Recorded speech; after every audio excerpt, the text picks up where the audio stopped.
Bonjour tout le monde, ça va bien? Je suis conscient du fait qu'une des choses qu'on fait aujourd'hui, c'est qu'on lance une thématique qui va être abordée dans 5 différentes conférences dans le courant de l'année, à moins que je me trompe.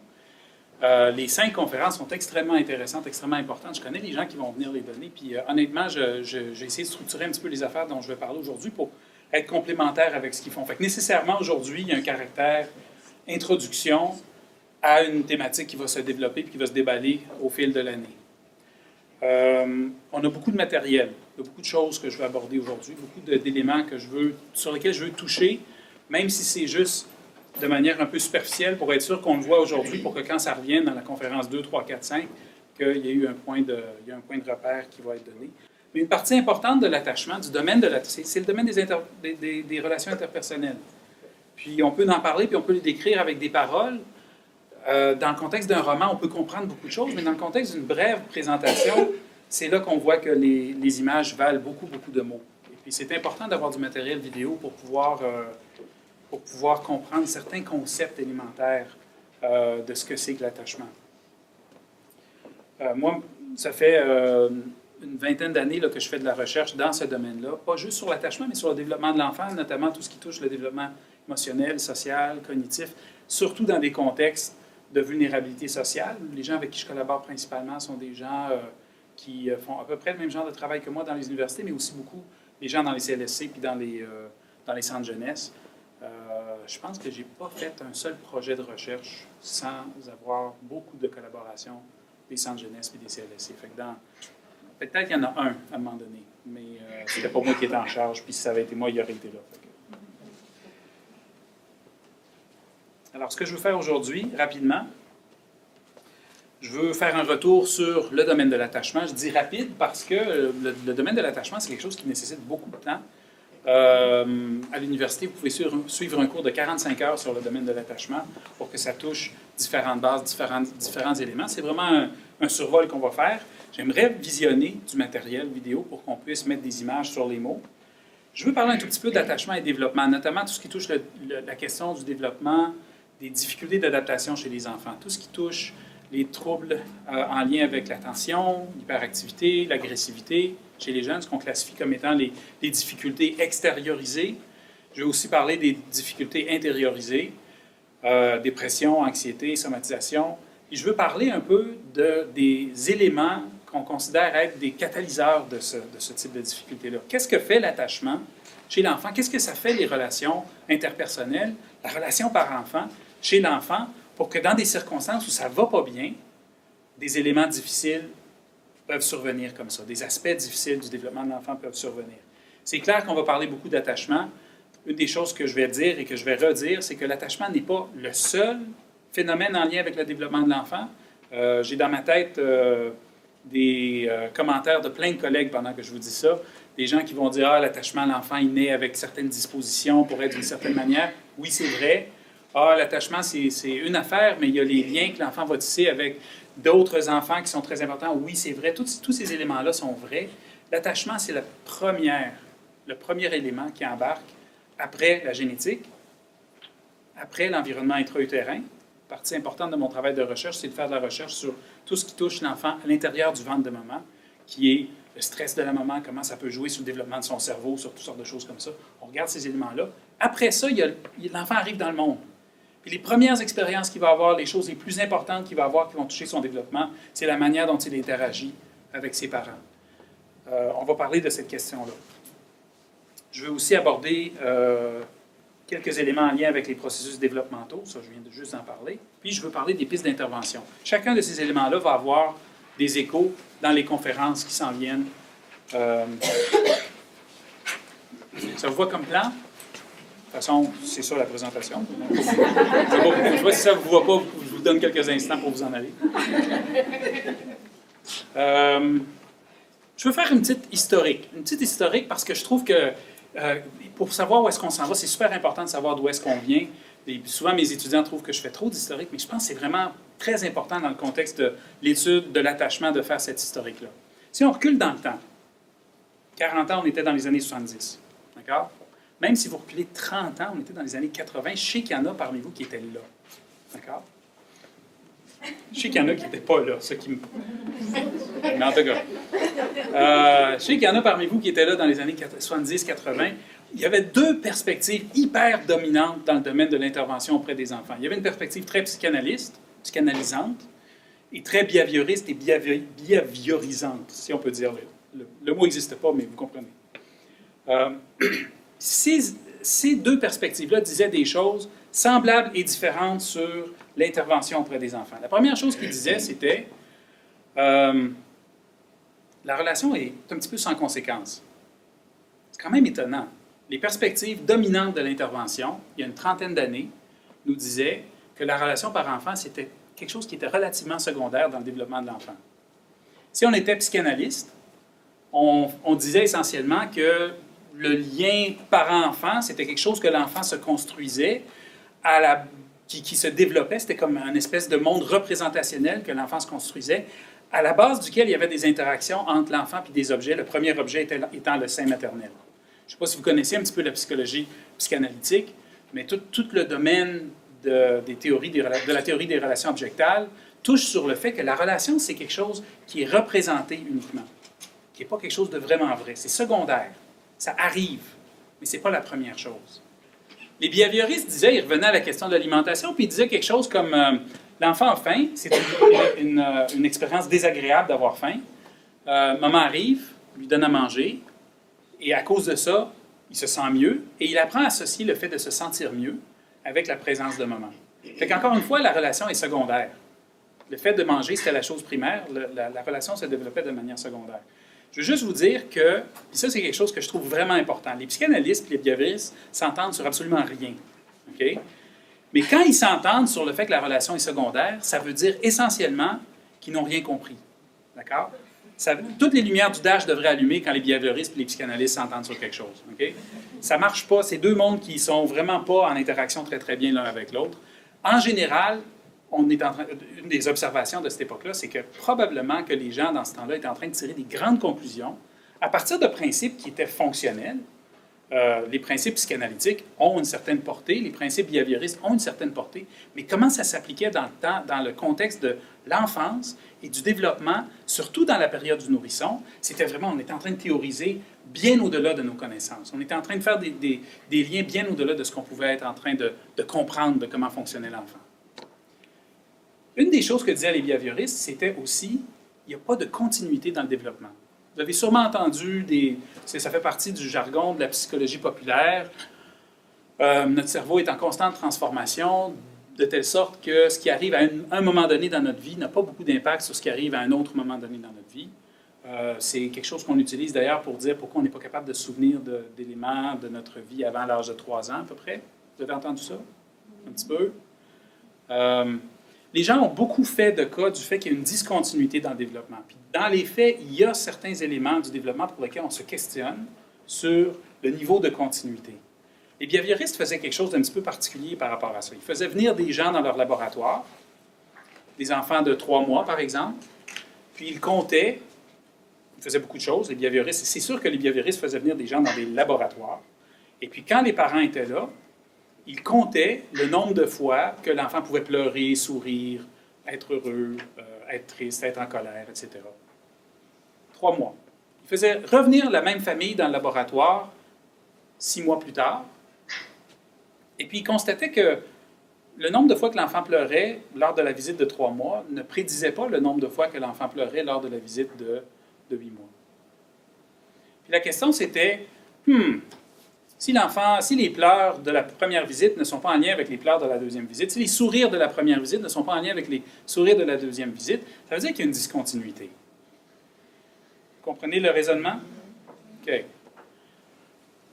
Il n'y a pas dans l'esprit des gens à cette époque-là l'idée que les pleurs ont une fonction différente quand on a 3 ans ou quand on a 6 mois, 3 mois, 6 mois, 12 mois, etc. Il n'y a pas dans l'esprit des gens l'idée qu'un enfant de 3 mois qui pleure, peut-être ça veut dire quelque chose d'un petit peu différent d'un enfant de 9 mois qui pleure.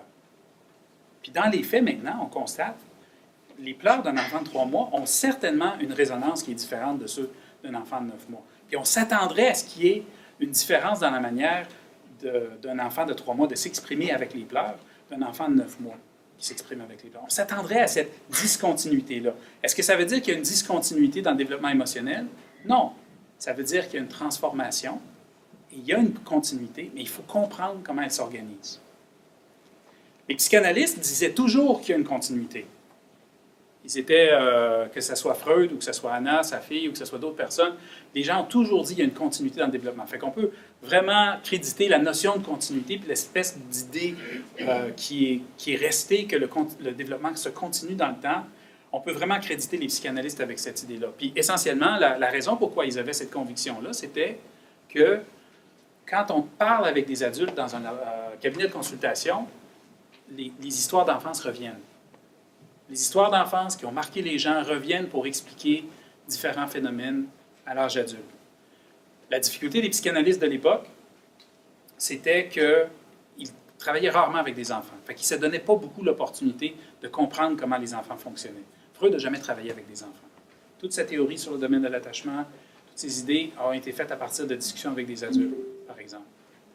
Pour les psychanalystes, la notion de continuité, c'est une notion qui était importante.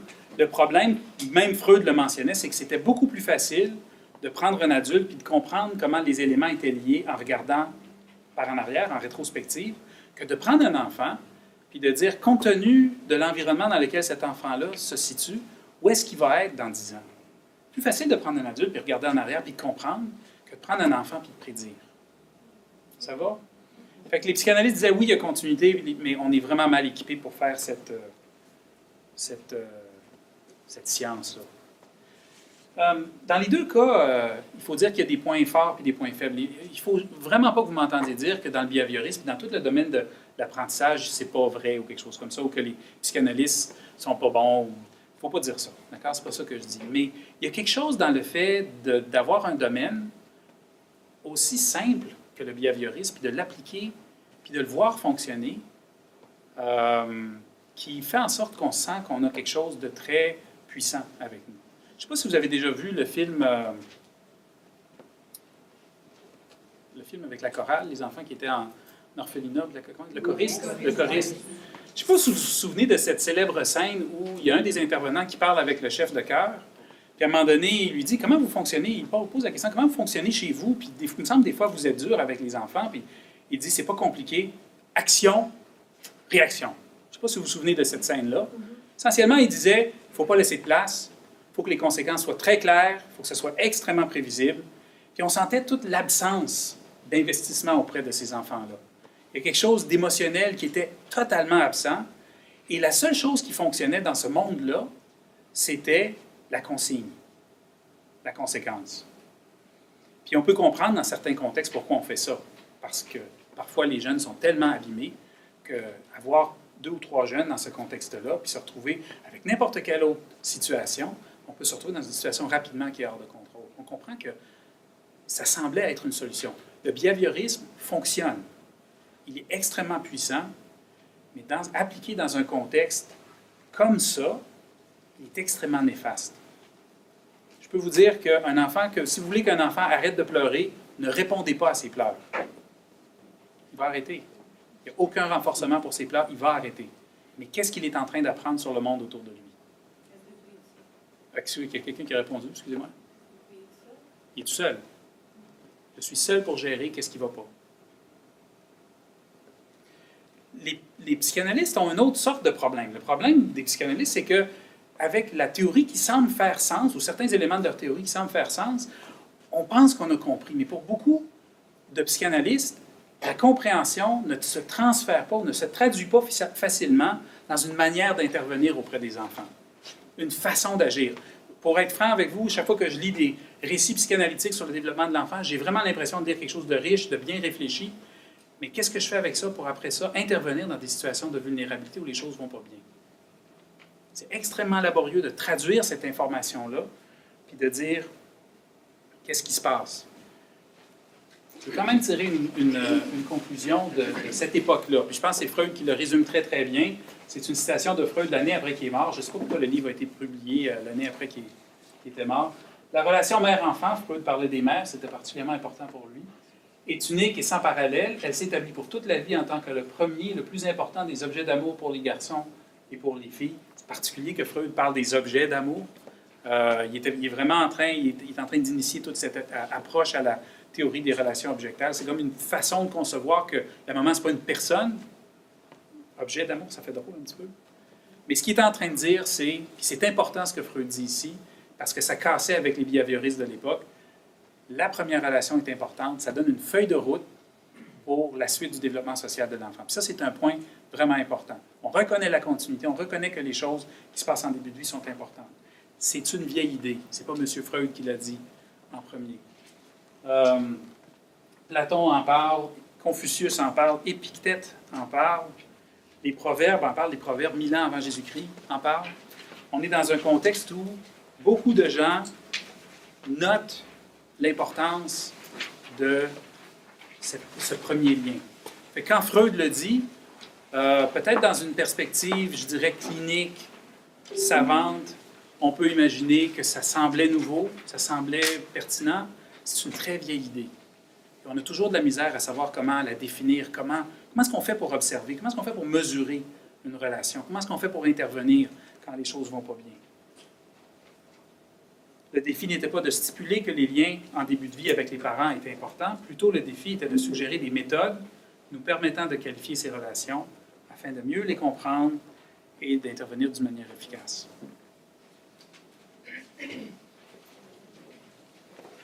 Cette question-là, la difficulté des psychanalystes, les problèmes du behaviorisme prennent tout leur sens après la guerre.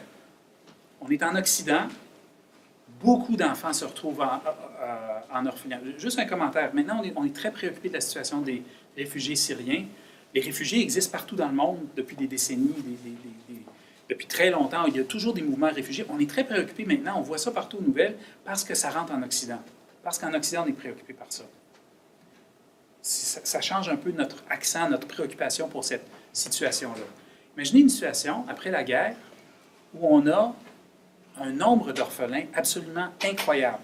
Leurs parents sont décédés, disparus, manquants, souvent ont donné leur vie pour la patrie. Il faut qu'on s'en occupe. Puis notre équipement pour nous en occuper, notre compréhension de comment fonctionnent les enfants pour nous en occuper à ce moment-là, puis vraiment, ça a mobilisé beaucoup de gens. Notre seul équipement conceptuel, c'est le behaviorisme, la psychanalyse. C'est tout ce qu'on a. Il n'y a rien d'autre.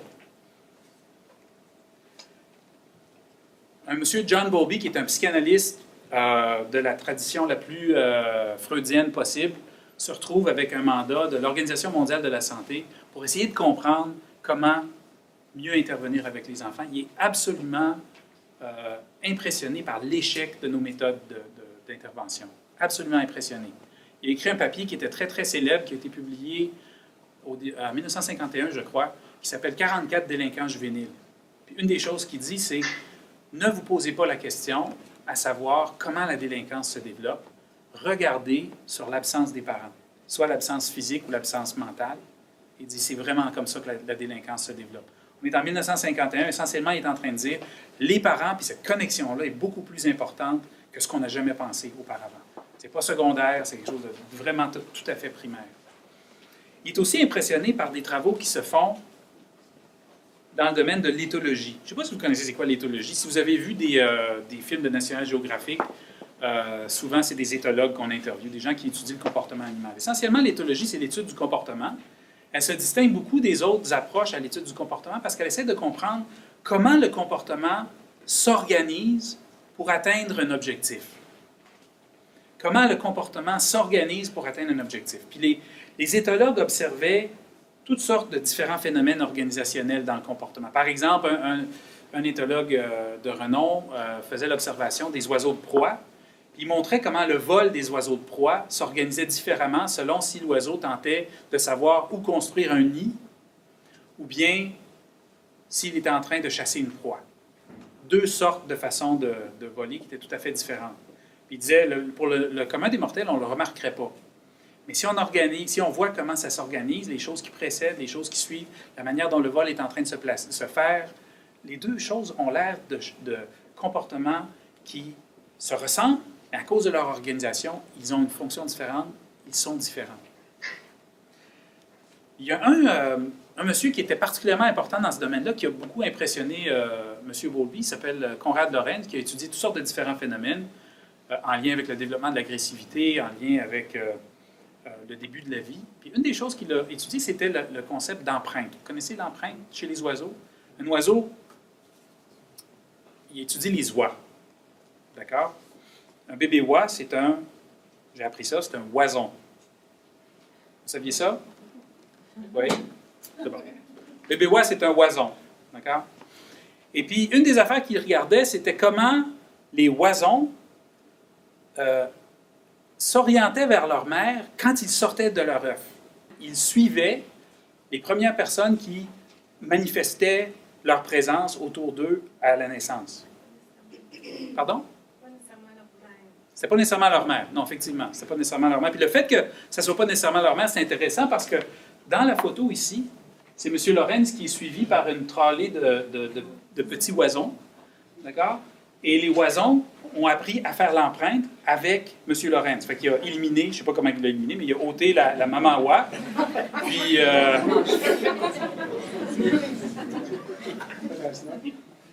Puis après, les oisons ont fait le phénomène d'empreinte avec M. Lorenz. Voyez-vous comment ça fonctionne? Il a vu que pour certaines espèces d'animaux, puis c'est assez intéressant, quand on étudiait l'organisation des comportements, pour certaines espèces d'animaux, ce qu'il constatait, c'est qu'il y avait un mécanisme, il y avait quelque chose qui était là sur le plan biologique qui montrait que les enfants et les parents étaient filés pour s'occuper les uns des autres. En fait, les parents pour s'occuper des enfants, les enfants pour être proches des parents. Question de l'organisation, je veux juste revenir un tout petit point ici. Si on regarde un phénomène comme avoir peur, manifester la peur, ça se fait de différentes façons. On peut tendre les bras, on peut crier, on peut pleurer, on peut ramper, on peut regarder. Tous ces phénomènes-là peuvent représenter la peur, puis on ne va pas comprendre le comportement à moins qu'on comprend que l'enfant a peur. Même chose pour tendre les bras, ça peut accomplir la manifestation de la peur, de la tristesse, de la colère, de la joie, ça peut être une manifestation d'attention. Et puis, toutes ces choses-là, on ne va pas les comprendre si on n'a pas le contexte, si on ne comprend pas l'organisation. Les behavioristes n'avaient pas compris cette idée-là de base. D'accord? Je veux revenir là-dessus parce que c'est ça que M. Lorenz regardait. L'oiseau qui sort de son œuf, qui suit sa maman, si on ne comprend pas qu'il est filé à la base pour suivre sa maman parce que ça augmente ses chances de survie, ça augmente ses chances de se développer, on ne comprendra pas ce qu'il est en train de faire.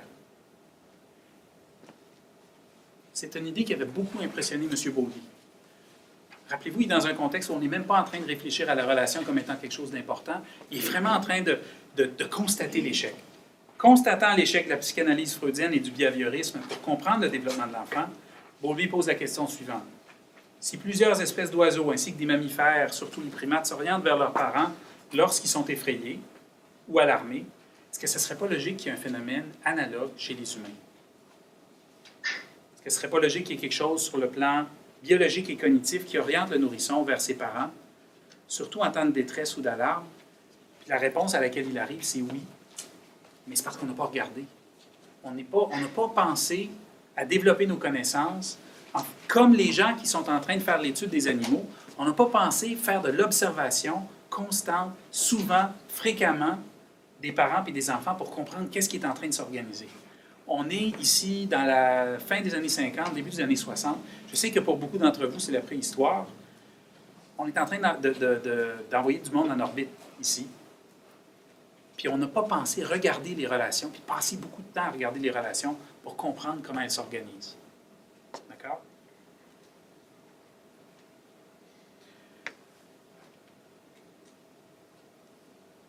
Qu'est-ce que dit Bowlby? L'enfant a un besoin de relations aussi important. Regardez le changement de paradigme qu'on arrive, à laquelle Bowlby veut arriver.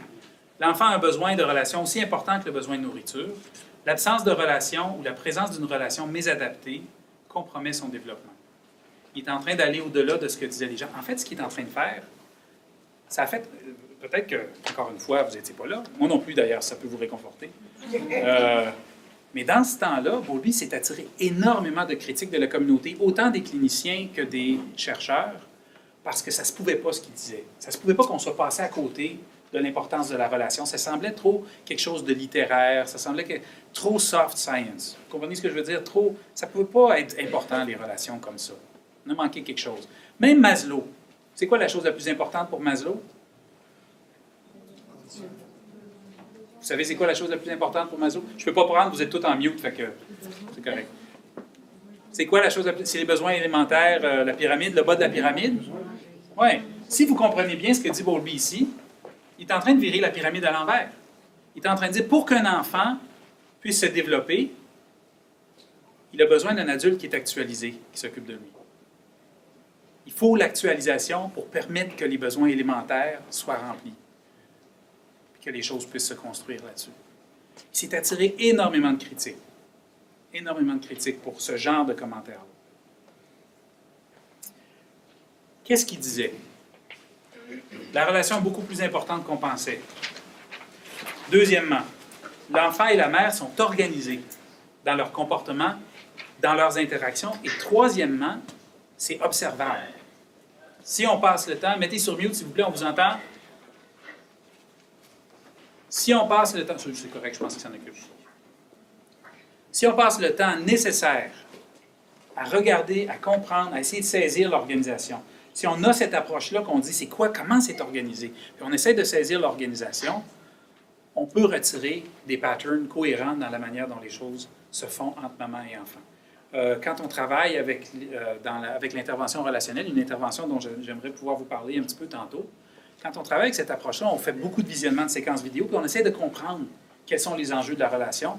On a des fois un 5-10 minutes de séquence qu'on regarde, puis on dit c'est quoi les enjeux? Qu'est-ce qui est en train de se faire? Quelle est l'organisation sous-jacente qui émerge quand on fait cette observation-là? On veut valider ce genre d'observation-là. On ne fait pas juste 10 minutes, on veut avoir beaucoup d'autres informations pour valider. Mais l'idée, c'est, si on fait juste compter les comportements, on va se tromper. Arrive Mme Ainsworth, qui, dans l'ensemble de son travail, se pose la question, en fait, elle fait beaucoup de travail, elle étudie beaucoup le début de l'enfance, elle fait beaucoup de constats sur la manière dont les enfants manifestent toutes sortes de différentes émotions. Un des constats qu'elle fait, c'est que les séparations créent une certaine anxiété vers à peu près 6-7 mois. C'est comme si l'enfant développait une permanence de la maman vers à peu près 6-7 mois. Avant ça, on peut peut-être le trimballer d'une maman à une autre, d'une matante à une autre, mais une des affaires qui arrive, c'est que vers à peu près 6-7 mois, un enfant qu'on prend des bras de sa maman est un petit peu nerveux par rapport à ça. Puis rapidement, il va tendre les bras vers maman quand on le prend des bras de sa maman. Il y a vraiment une familiarité. C'est intéressant quand même que la permanence de la maman vient à peu près 3 mois avant la permanence de l'objet que Piaget étudiait.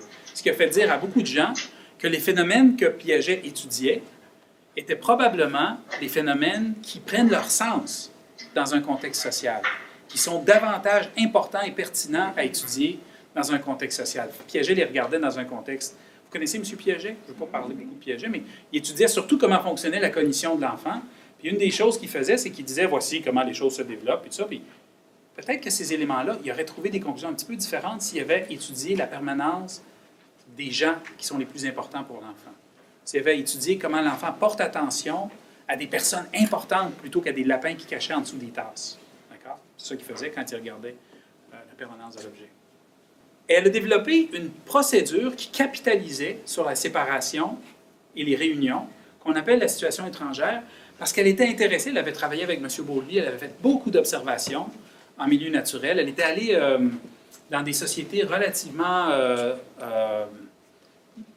pas du tout occidentales, dans des sociétés plus traditionnelles, où les gens ressemblaient davantage, ou vivaient dans un environnement qui ressemblait davantage à ce que pouvait être notre environnement il y a quelques milliers d'années.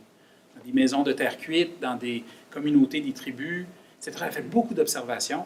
Elle a vraiment comme tiré la conclusion qu'un des éléments organisateurs de la relation parent-enfant, c'était la détresse qui était ressentie et la manière dont cette détresse-là se résolvait. Résolvait. C'était très important pour elle et elle a dit, bon, qu'est-ce qu'on fait dans un contexte d'études, de recherche pour faire sortir cette idée-là? Elle a développé une procédure qu'on appelle la situation étrangère. Si vous regardez votre vidéo, votre diapo, 8 épisodes. La première, c'est une brève introduction. Dans le deuxième épisode, bébé est avec maman. Il y a une sorte un contexte de salle d'attente. On demande à la maman de ne pas intervenir, mais de répondre normalement si l'enfant l'interpelle. Il y a une étrangère qui rentre dans le troisième épisode, puis tout de suite, on voit les enfants réagir à l'arrivée d'une étrangère. Ils réagissent tous d'une manière différente, mais on sent que l'enfant prend conscience de l'arrivée d'une personne qu'il ne connaît pas. Quatrième épisode, maman quitte la pièce, tous les enfants réagissent. Cinquième épisode, maman retourne, l'étrangère quitte. Sixième, maman quitte, bébé est seul. Septième, l'étrangère revient. Huitième, maman revient, l'étrangère quitte. Au noyau de cette procédure-là, c'est l'épisode de séparation et de réunion et un deuxième épisode de séparation et de réunion. Ça, c'est le cœur de ce qu'on veut regarder. Rappelez-vous que ce qu'on veut voir, c'est les principes organisateurs de la relation. Pour Mme Ainsworth, c'était la chose la plus importante. 4 catégories, 4 façons de concevoir, selon Mme Ainsworth, l'attachement. Premier attachement, c'est l'attachement sécurisant. Dans la procédure et dans la vie, de manière générale, il y a une absence d'ambiguïté dans la relation. L'enfant est très franc, approche son parent d'une manière franche. On n'a pas l'impression que l'enfant est hésitant avec son parent d'une manière qui nuit à la qualité de sa relation. Il interagit facilement avec son parent et l'étrangère. Il peut être craintif, un petit peu méfiant de l'étrangère, mais ce n'est pas une source de grande détresse. Grandement en détresse lorsque son parent quitte la pièce et pleinement réconforté à son retour. Ce qui est intéressant, c'est que l'enfant est grandement en détresse. Dans nos sociétés à nous, dans nos contextes à nous, nord-américains, occidentaux, où on valorise beaucoup l'autonomie, où on valorise beaucoup l'individualité, un enfant qui est en détresse, souvent, c'est quelque chose qu'on ne veut pas voir. Prends le pas, il va apprendre à pleurer pour avoir de l'attention. Ce que Mme Ainsworth a découvert, en fait, elle pensait, elle, qu'un enfant qui était en détresse, c'était peut-être un problème au début. Elle pensait ça. C'est pour ça que cet enfant-là est classifié comme étant B, parce qu'elle pensait que l'enfant A, qui ne va pas pleurer, c'était lui le vrai sécure. Il était sécure, il était autonome, il était au-dessus de ses affaires. Elle pensait que c'était lui qui était le vrai sécure. Mais elle a compris que le pleur de l'enfant, dans ces moments-là, c'était pas un problème, c'était un mode de communication. Je ne suis pas bien, j'ai besoin d'un coup de main, puis dans une relation où il n'y a pas d'ambiguïté, je me sens très à l'aise de dire « je me sens pas bien, j'ai besoin de ton aide, où est-ce que tu es? » D'accord? Principe organisateur numéro 1, il y a une franchise dans la détresse qui doit se manifester pour l'enfant.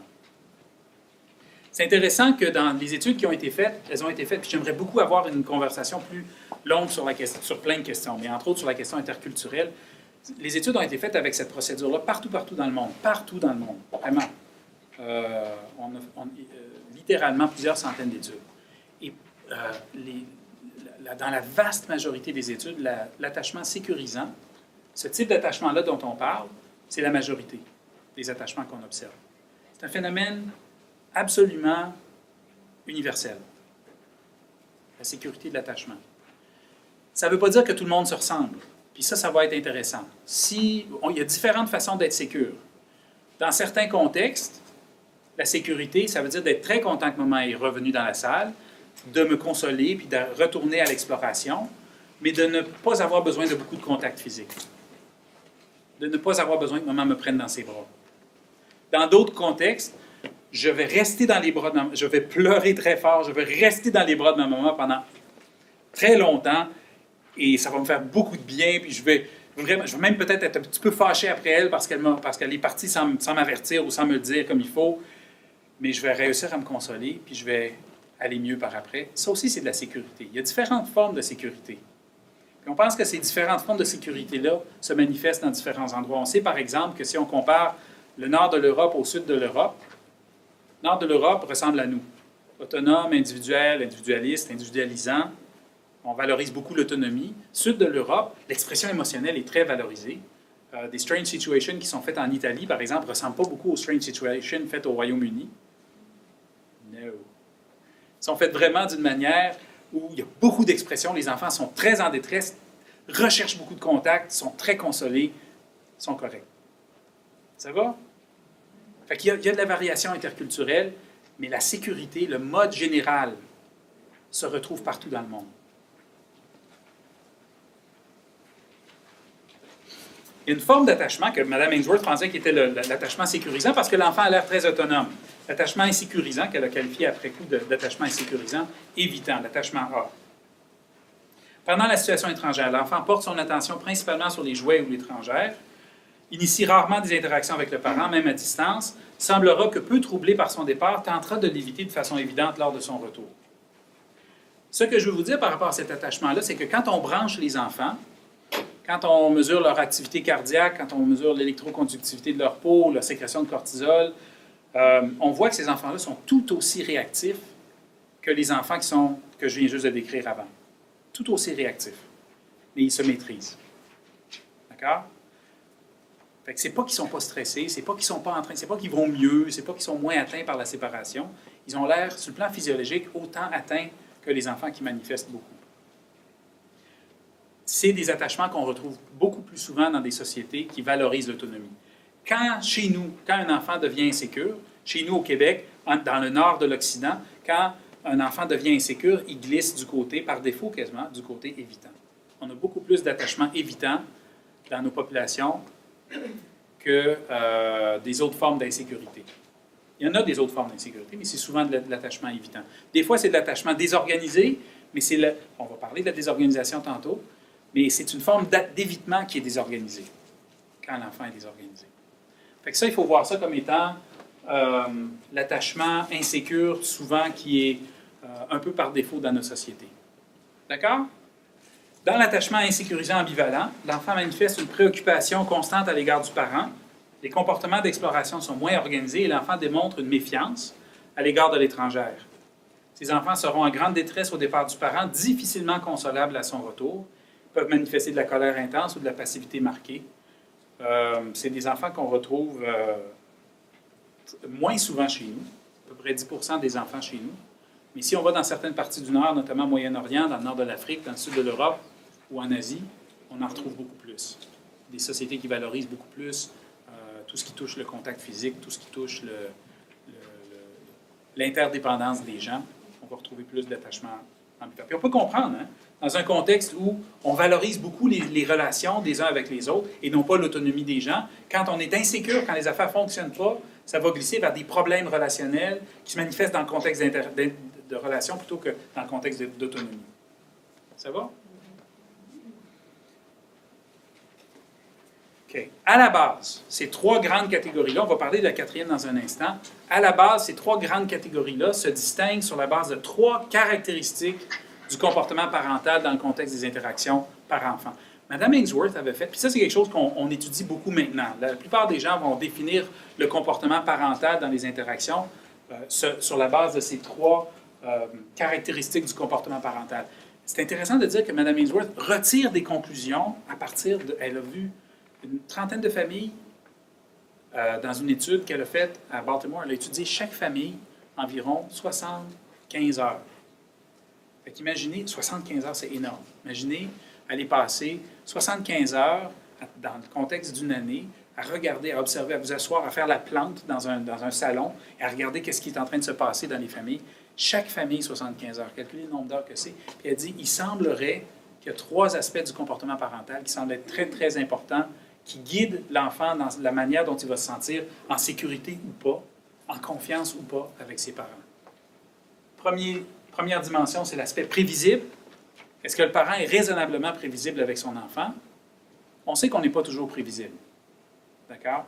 On ne parle pas d'un parent 100% prévisible, mais la sécurité dépend d'un minimum de prévisibilité. Est-ce que le parent est cohérent? C'est-à-dire, est-ce que son comportement est approprié? Tous ceux qui travaillent avec des clientèles à risque dans les programmes, je ne sais pas si vous travaillez dans les programmes de CLSC, les CIP, puis les programmes de négligence, toutes ces choses-là, ou bien dans les centres jeunesse, vous savez qu'un parent peut être prévisible et tout à fait inapproprié. Et le caractère chaleur est important. L'affection que l'enfant reçoit du parent devient très important. C'est possible d'avoir beaucoup d'affection. Combien de nos parents vont nous dire « mais j'aime beaucoup mon enfant ». Mais que dans le côté cohérence du comportement ou prévisibilité, il y a des défauts à ce moment-là. Prévisibilité, cohérence, chaleur. Les trois aspects qui jouent sur le comportement du parent. C'est ici que je veux parler. Fait que ça, c'est les trois aspects qui organisent la relation parent-enfant en début de vie. Je vous proposerai tout au long de la vie, mais qui se transforment. Être prévisible pour un nourrisson qui pleure le matin, C'est différent que d'être prévisible avec son adolescent de 15 ans. C'est deux choses. Mais la prévisibilité est importante. Être cohérent pour un nourrisson, c'est différent de la cohérence avec l'adolescent, mais les deux sont importants. De même, l'aspect affection est important. On va convaincre un nourrisson de notre affection pour lui d'une manière différente qu'on va convaincre notre adolescent de notre affection pour lui. C'est deux choses, mais les trois éléments suivent le développement tout au long. Il va y en avoir qui vont se rajouter. Il y a des éléments du comportement qui vont se rajouter. Pour un nourrisson, on ne parle pas d'encadrement. Pour un enfant qui est un peu plus vieux, on va commencer à parler d'encadrement. Mais là, même dans l'encadrement, il faut être prévisible, cohérent, chaleureux. D'accord? Il y a quelque chose qui arrive dans nos familles, par contre.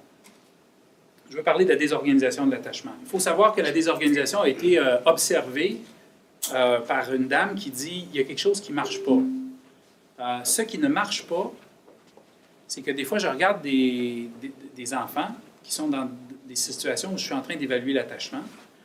Et puis, je vois des enfants qui ne vont pas bien, mais que si je dois coter le comportement, je dois observer selon les critères le comportement, l'enfant, je le vois comme sécure.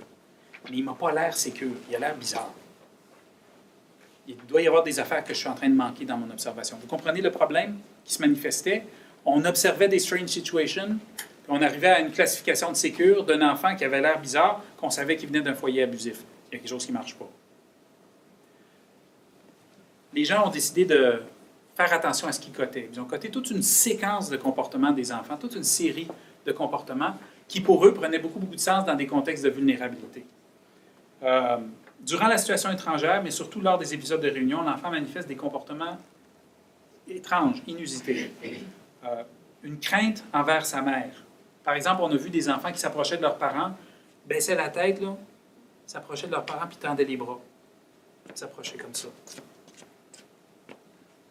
bizarre. Avec la grille de codification, qu'est-ce qu'on voit? On voit un enfant qui s'approche puis qui tend les bras. Mais c'est vraiment une drôle de façon de s'approcher puis de tendre les bras.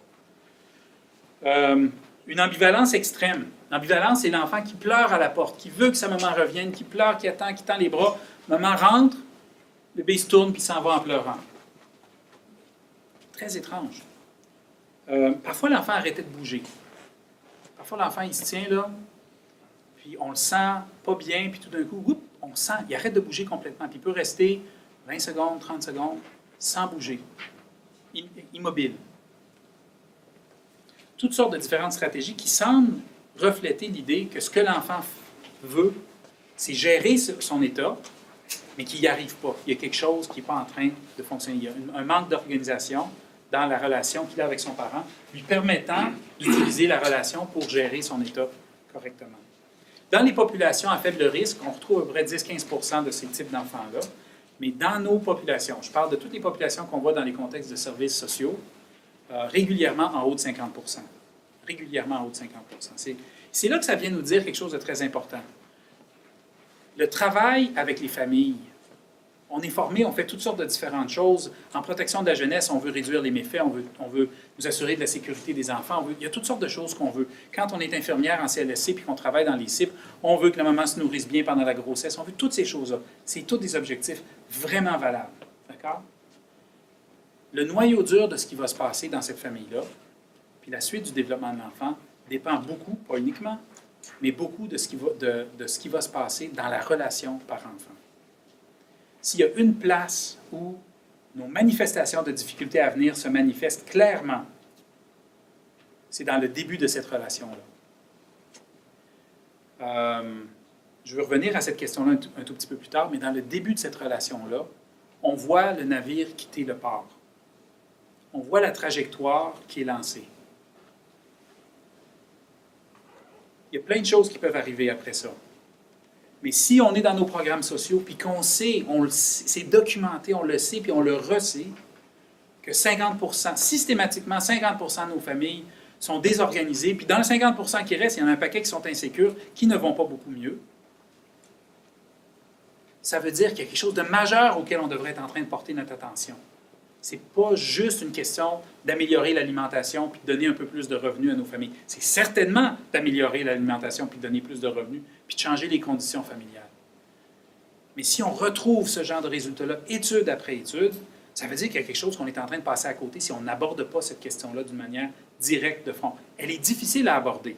Si on aborde des problèmes alimentaires, je ne parle pas de difficultés d'alimentation en lien avec des allergies ou avec des troubles, mais je parle de nous assurer que maman reçoit une bonne alimentation. Théoriquement, on sait qu'est-ce qu'il faut, on peut encourager, on peut soutenir, on peut donner des ressources. Théoriquement, il y a quelque chose de plus contrôlable et plus gérable. Quand on tombe dans le monde relationnel, ça devient drôlement compliqué. Mais l'enjeu est vraiment là. Un des enjeux centraux, un des noyaux durs auxquels on est confronté, n'importe qui travaille avec les familles vulnérables, c'est certainement un des noyaux durs qu'on a à aborder. Ça va? La désorganisation vient de quoi? Le comportement du parent fait peur à l'enfant. On n'est plus juste en train de parler de prévisibilité, cohérence, chaleur. On est en train de parler, il y a quelque chose qui effraie l'enfant. Parfois, le comportement du parent est dangereux pour l'enfant, mais ce n'est pas obligé qu'il soit dangereux pour qu'il fasse peur. Je me souviens d'un papa que je connaissais. Écoutez, classe moyenne, pain blanc, pas de carré. D'accord? Un papa que je connaissais qui prenait son enfant et qui le lançait facilement 15 pieds dans les airs. On parle d'un enfant de 2-3 mois, là. Puis il atterrissait sur le lit, il avait placé des coussins. J'ai dit, qu'est-ce que tu fais là? C'est comme s'il était plus fort que moi. C'est dangereux. Premièrement, c'est dangereux. Okay? Tu vas faire mal à ton enfant. Mais deuxièmement, ton enfant, il n'y a pas un enfant de 2-3 mois qui est capable de tolérer un vol plané de cette manière-là sans avoir peur. Tu fais peur à ton enfant. Tu ne veux pas communiquer à ton enfant que ce que tu fais avec lui, c'est lui faire peur. Je sais que les papas jouent plus rough avec leurs enfants, d'accord? Je ne suis pas en train de dire qu'il faut que les papas ne jouent pas plus rough avec leurs enfants. C'est pas ça que je dis. Ce que je dis, c'est qu'il ne faut pas que vos enfants fassent des vols planés. D'accord? Surtout pas à 2-3 mois. Le point que je veux faire, c'est qu'il y a des choses que des parents peuvent faire. L'enfant ne sait pas trop signaler ces choses-là. C'est dépaysant, ces choses-là. Pas dépaysant, c'est désorganisant pour l'enfant. Comment signaler à un papa, je suis très mal à l'aise quand tu fais ça, quand tu me lances. Comment signaler à un papa ce genre de choses-là? Tu es juste en train de gérer la situation. L'idée dans l'attachement qu'on dit, c'est que l'enfant, dans un moment de détresse, s'oriente vers le parent, tend les bras, s'approche, veut être réconforté. Mais dans cette situation-là particulière, à cause que le comportement fait peur, la stratégie est un peu sabotée. Comment est-ce que je peux signaler à la personne qui est principalement responsable de mon bien-être, mais qui est aussi une source de danger, que j'ai besoin d'elle? Comment est-ce que je fais pour signaler ça? Puis vous savez que c'est quelque chose qui n'est pas juste parent-enfant. C'est là que c'est intéressant. Une autre affaire dont j'aimerais beaucoup vous parler, c'est les applications de l'attachement à d'autres contextes. Mais imaginez que vous travaillez. Vous arrivez dans une nouvelle job, puis votre boss vous dit, « On est vraiment content de te recevoir, on a beaucoup entendu parler de toi. Bienvenue dans l'équipe. Si tu as besoin de quelque chose, c'est moi qui ai délégué pour t'aider. Viens voir n'importe quand, ça va me faire plaisir. » Hein? C'est cool? C'est le fun? Imaginez que votre boss vous dit à la place, « Ouais, OK, ça c'est ton bureau. Ça ne va pas trop bien dans la place maintenant. J'aimerais mieux que tu fasses ta job. Ne demande rien à personne, ce n'est pas un bon temps. » Je veux dire, on fait juste donner les deux situations comme ça, puis on voit tout de suite comment ça peut être différent. Imaginez que la personne qui est attitrée à votre arrivée dise « C'est moi qui voulais ta job. » Étrangement, c'est moi qui est attitré à te répondre à tes questions. Est-ce que vous allez aller le voir pour de l'aide? Imaginez l'enfant qui est effrayé par son parent, puis qui, dans le contexte d'un besoin, doit signaler, doit avoir de l'aide. Il n'est pas fait pour gérer sa détresse tout seul. L'enfant est filé pour dépendre de son parent. Puis dans ce contexte-là, on comprend facilement comment ce filage-là va se défaire. L'organisation va se défaire. OK. Qu'est-ce que nous dit Mme Ainsworth? La relation d'attachement se reflète dans l'organisation des comportements. Elle applique vraiment des principes éthologiques à l'observation du comportement humain. C'est vraiment comportemental à ce stade-ci. Ça aurait été possible pour les behavioristes s'ils avaient pris le temps de faire ces observations-là, de tirer certaines de ces conclusions-là. S'ils avaient aussi parlé un peu avec des psychanalystes, ils auraient pu faire ce travail-là. Mais ils ne l'ont pas fait. C'est Mme Ainsworth qui l'a fait. Très éthologique. La relation se reflète dans l'organisation des comportements de l'enfant autour de sa figure d'attachement, dans toutes sortes de circonstances, mais elle émerge plus clairement lors de moments de détresse. Quand vous faites vos visites à la maison, quand vous êtes en train de regarder qu'est-ce qui se passe dans un milieu familial, Vous faites attention à tout ce qui se passe. Une des choses qu'on apprend à nos observateurs à l'université, les gens qui font les études avec nous, c'est quand vous arrivez à la maison, vous déposez votre sac avant de cogner à la porte. Vous faites semblant de faire quelque chose, d'organiser votre matériel dans votre sac à l'extérieur de la porte parce que vous voulez écouter qu'est-ce qui se passe. Vous voulez avoir une idée de qu'est-ce qui est en train de se passer. Quand vous cognez, vous voulez savoir qu'est-ce qui se passe. Vous êtes hyper alerte tout le temps. Quand vous entrez, je sais que vous êtes en train d'accrocher votre manteau, déposer vos sacs, mais vous voulez savoir où est-ce qu'il est l'enfant, qu'est-ce qu'il est en train de faire, comment son comportement change parce que vous êtes rentré, comment est-ce que le parent vous accueille, comment est-ce que le parent aide l'enfant à intégrer votre arrivée. Tous ces éléments-là sont en train de guider vos observations. Vous n'êtes absolument pas passive. Les visites à la maison sont épuisantes pour nos intervenants. Parce que du début à la fin, ils sont en train de noter tout ce qui se passe. Tout est pertinent. On essaie de comprendre comment c'est organisé, comment les choses sont organisées. Je vais continuer à parler un peu du lien entre l'attachement et le développement. La chose que je veux souligner, par contre, l'affaire que je veux souligner, c'est que la deuxième diade que je vous ai montrée, il y a une quinzaine d'années, c'est une vieille diade, ça date du début de ma carrière. Mais il y a une quinzaine d'années, je l'ai montrée dans les services sociaux. C'est une diade que je montrais fréquemment. Et régulièrement, ce qu'on me disait, c'est qu'il n'y a pas de problème avec cet enfant-là.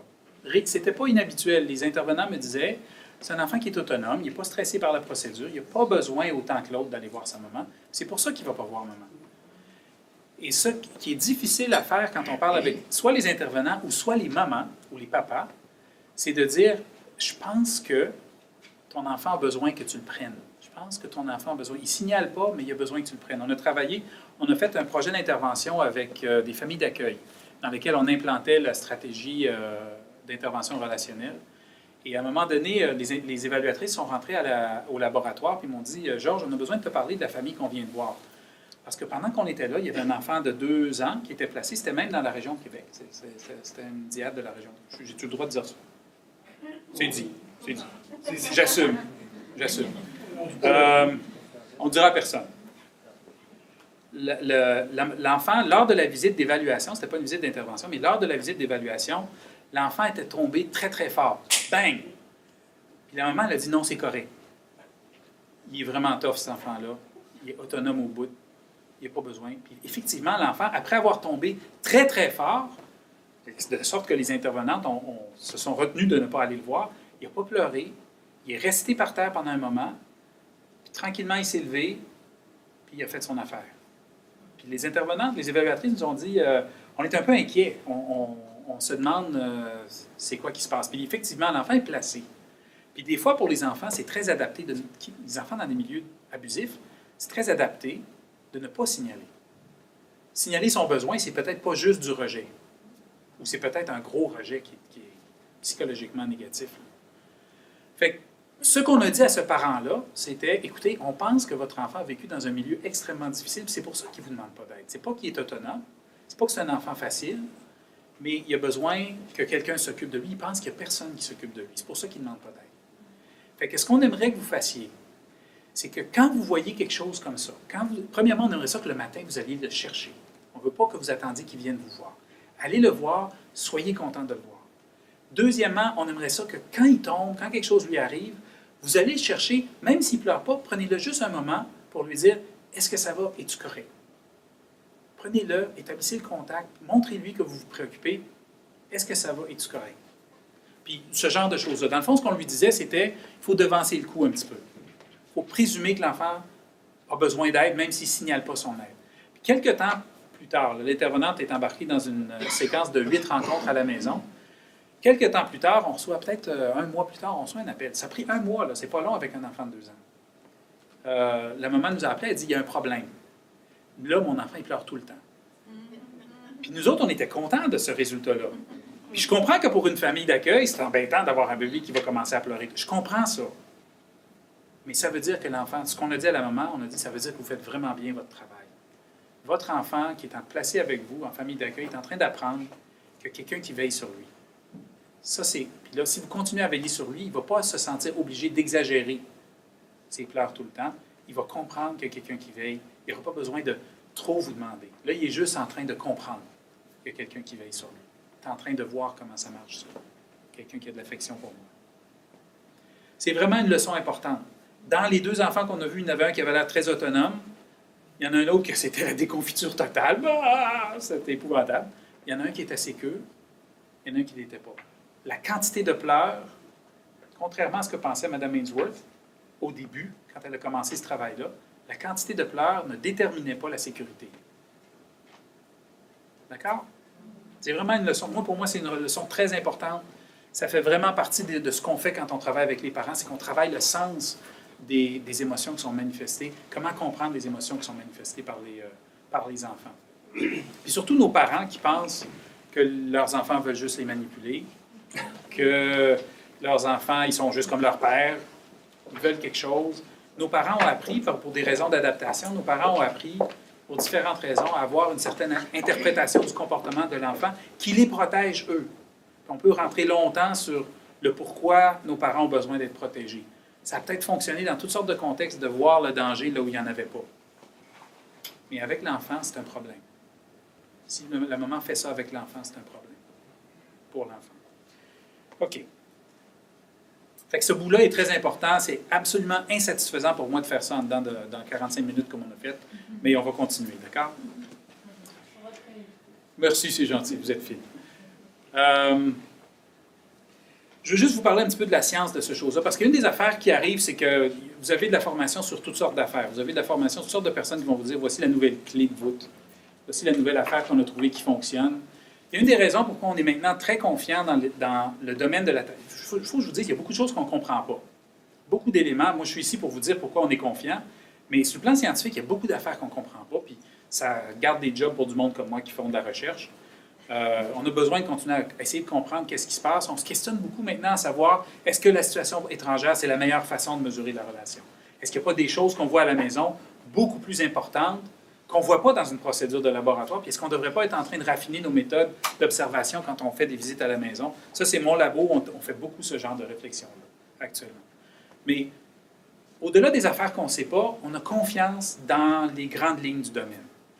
Il y a eu beaucoup... Au cours des années 70-80, il y a eu des enquêtes longitudinales assez importantes qui ont été lancées, de sorte qu'on a fait le lien entre ce qui se passait en début de vie, dans les premières années, et la suite du développement de l'enfant.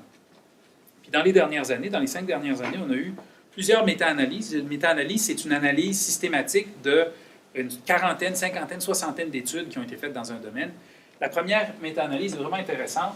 69 études qui font le lien entre l'attachement en début de vie et le développement de troubles externalisés. Externalisés, troubles du comportement, agressivité, déficit d'attention, hyperactivité. On a un lien très robuste avec l'attachement.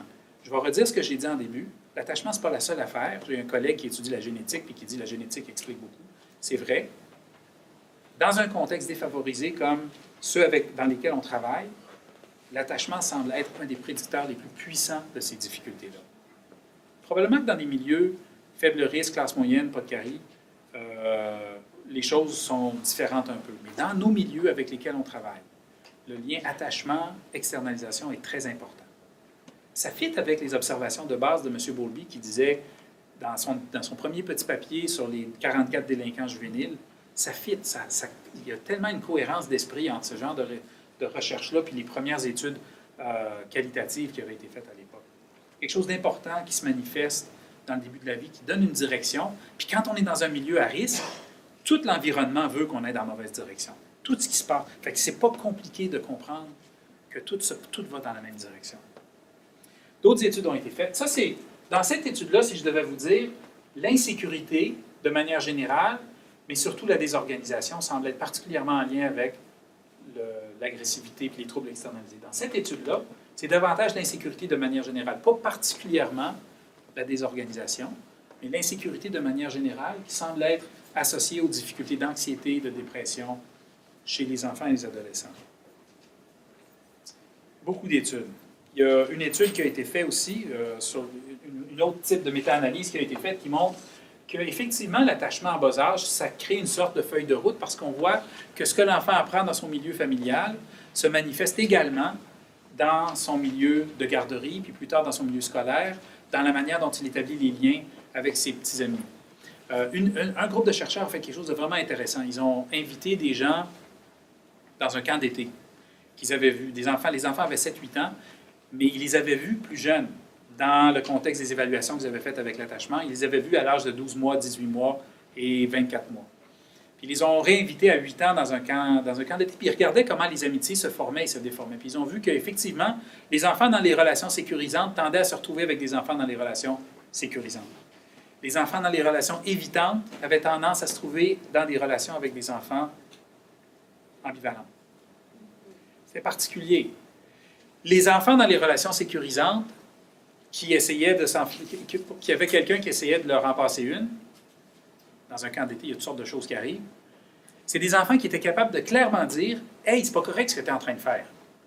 Tu m'as pris, je sais pas quoi, tu m'as pris mon affaire, je vais aller le dire si tu me le redonnes pas. » Les enfants qui étaient dans des relations ambivalentes acceptaient plus facilement de se faire empiéter sur eux.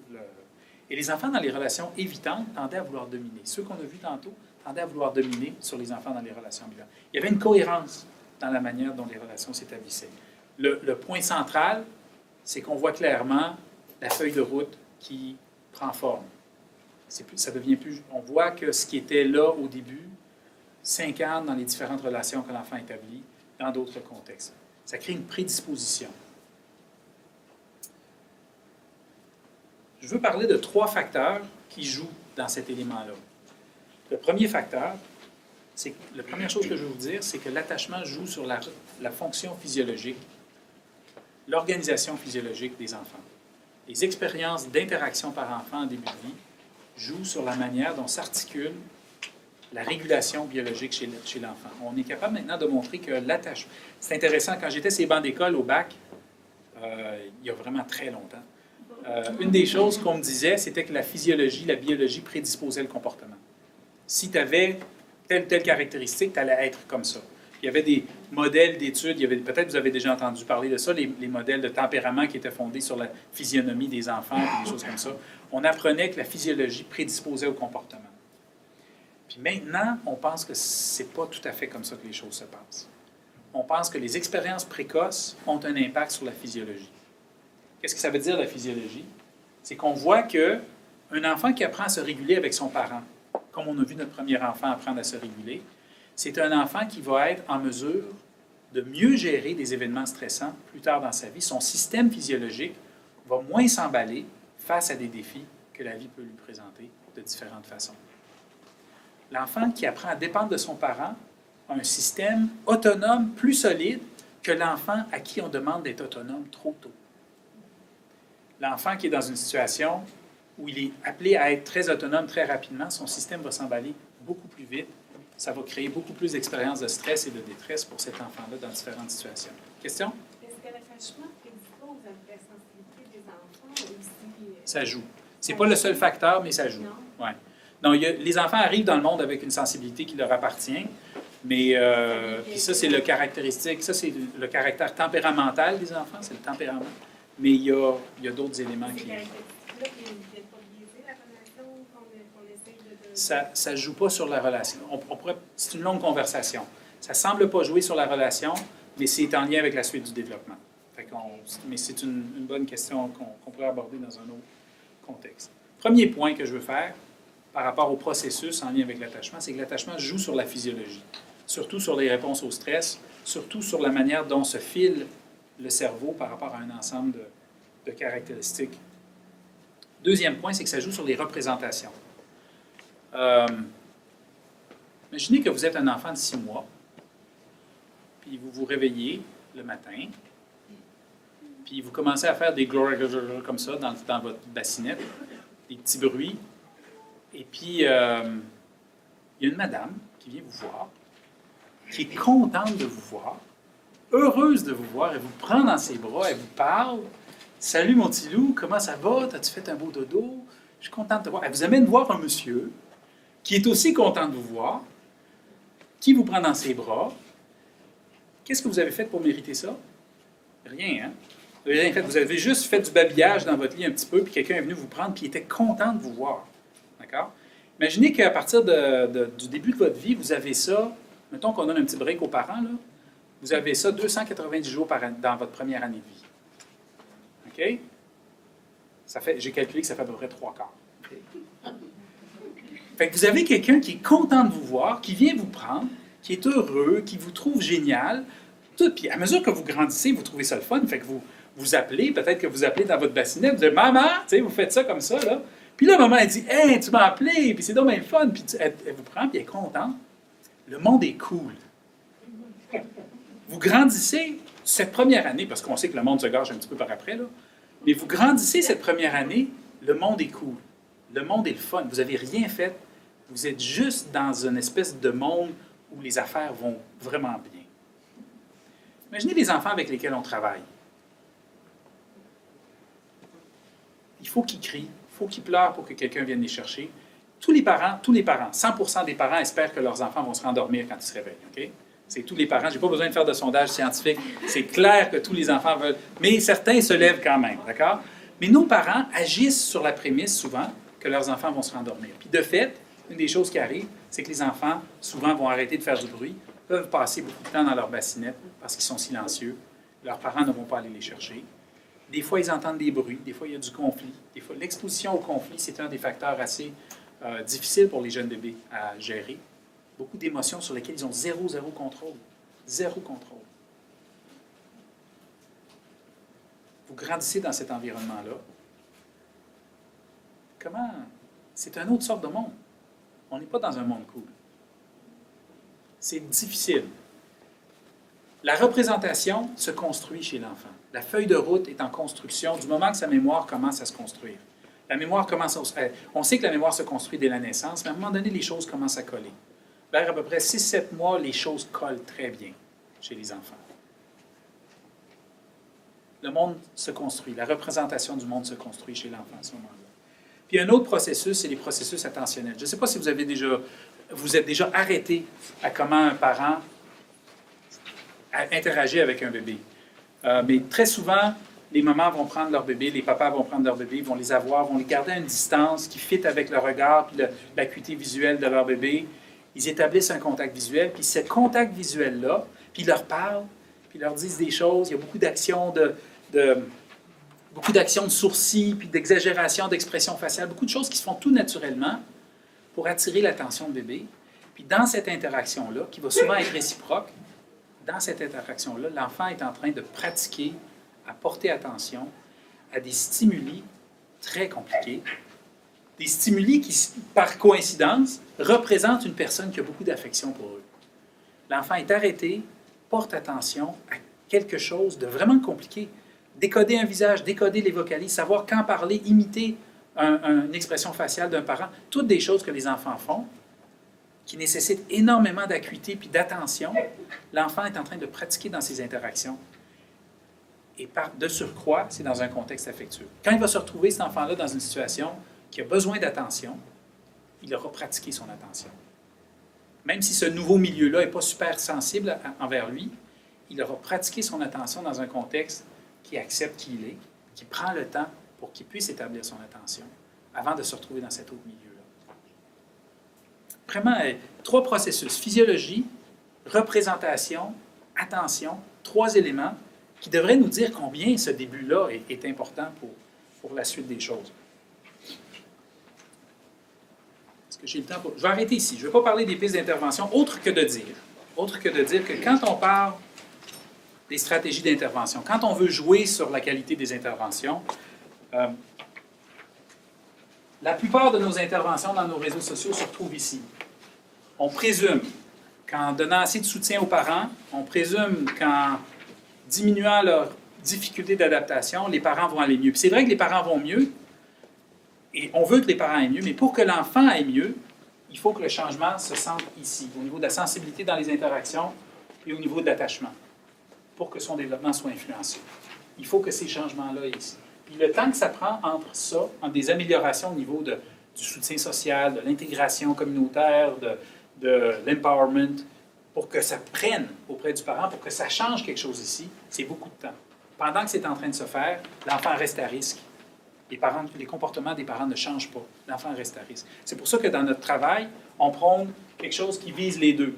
Tout ce qui se passe chez le parent et ce qui se passe dans l'interaction, dans cet espace-là d'interface entre le parent et l'enfant, où l'enfant est en train de comprendre quelque chose d'important. Et dans la plupart des stratégies d'intervention, qu'est-ce qu'on veut faire? Dans la plupart des stratégies d'intervention qui sont fondées sur le domaine de l'attachement, qu'est-ce qu'on veut faire? On souhaite améliorer l'expérience de l'enfant, améliorer ce que l'enfant expérimente dans ses interactions puis dans sa relation. L'autre chose, plus compliquée, c'est qu'on veut travailler avec le parent au niveau de ses propres représentations puis au niveau de ses propres conditions de vie. Circonstances, cognition, interaction. Ça, c'est les 3 volets principaux dans une perspective d'attachement qu'on veut adopter pour intervenir. Dans l'intervention relationnelle, celle que vous connaissez peut-être au centre jeunesse, celle que certains CLSC connaissent, on travaille surtout le volet interaction parce que c'est celui qui touche directement l'enfant, le plus rapidement l'enfant. La question de mademoiselle tantôt était vraiment importante. Est-ce que l'enfant va changer? Est-ce qu'un enfant qui est dans un contexte néfaste va changer si on le met dans un contexte plus favorable sur le plan de ses interactions? La réponse est un oui, toutes des lettres majuscules. C'est pour ça qu'on est dans ce domaine-là, c'est pour ça qu'on fait ce travail-là. C'est parce on est assez convaincu que tout ça n'est pas irréversible. On peut changer. C'est important de commencer les choses très, très tôt. Je vais terminer ma présentation maintenant. Il nous reste quelques minutes pour des questions. Une question en arrière? En lien avec ce que vous venez de dire, c'est que oui, si l'enfant qui a été dans un milieu difficile et puis dans un milieu qui répond mieux aux sensibilité, responsabilité, oui, il peut y avoir un changement, mais nous, on a des enfants à l'interne qui arrivent à 11, surtout 12, 13, 14 ans. S'ils n'ont pas eu cette chance-là d'être, mettons, en famille d'accueil qui va mieux répondre, oui. Est-ce qu'il est trop tard ou est-ce qu'il y a quelque chose à faire? La question, c'est, je répète la question pour le bénéfice des gens qui sont à l'extérieur. La question, c'est est-ce que quand on commence à faire de l'intervention avec un jeune qui a 12 ans, est-ce qu'à 12 ans, c'est trop tard? La réponse, c'est pas qu'il est trop tard, c'est que ça va juste être vraiment compliqué. Puis plus on attend, plus ça va être compliqué. Plus on attend, plus ça va être compliqué. Puis je vous dirais que dans ce contexte-là, on touche aux limites de ce qu'on sait. Je ne vais pas vous cacher que les études d'intervention auprès de cette catégorie d'enfants-là que vous décrivez, c'est vraiment difficile d'en trouver qui fonctionnent vraiment super bien. Là. Fait qu'on est dans une des choses que je vous dirais, c'est que notre équipe est en train d'amorcer une analyse de ce type d'intervention-là. Fait qu'on va peut-être pouvoir sortir des filaments là, de stratégies qui fonctionnent bien et essayer de tisser ça dans un produit qui pourrait être intéressant. Je pense que ça se fait. Mon impression, c'est que ça se fait. Mais c'est tellement... ça complexifie tellement les choses de commencer avec un jeune de 12 ans. C'est bon? Merci beaucoup. C'est bon, merci.